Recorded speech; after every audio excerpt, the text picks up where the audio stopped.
Hey there, fellow history buffs.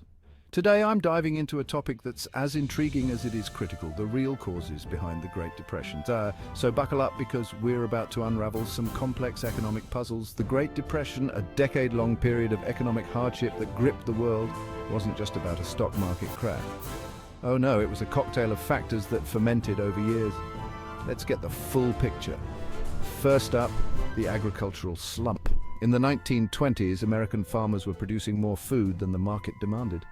Prices plummeted and farms started failing, but the crisis wasn't contained to the countryside. It spread like wildfire, affecting banks, rural communities, and the broader economy. Next, let's talk about the stock market. Yes, the infamous 1929 crash played a huge role. Investors were overly optimistic, using borrowed money to swell a bubble that had to burst. And when it did, millions of Americans were financially devastated. But there's more. The banking system itself was like a house of cards. Many banks in the 1920s were unregulated and took risky bets. When the market crashed, it wasn't just investors who suffered, it was also ordinary people who lost their life savings as banks failed en masse.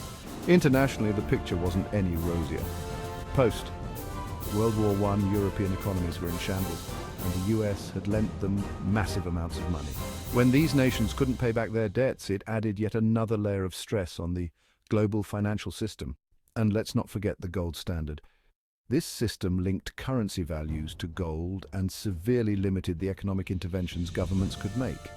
So, when the crisis hit, policymakers were strapped, unable to stimulate their economies effectively. So, you see, the Great Depression was a perfect storm of agricultural decline, market hysteria, banking failures, international debt issues, and restrictive economic policies.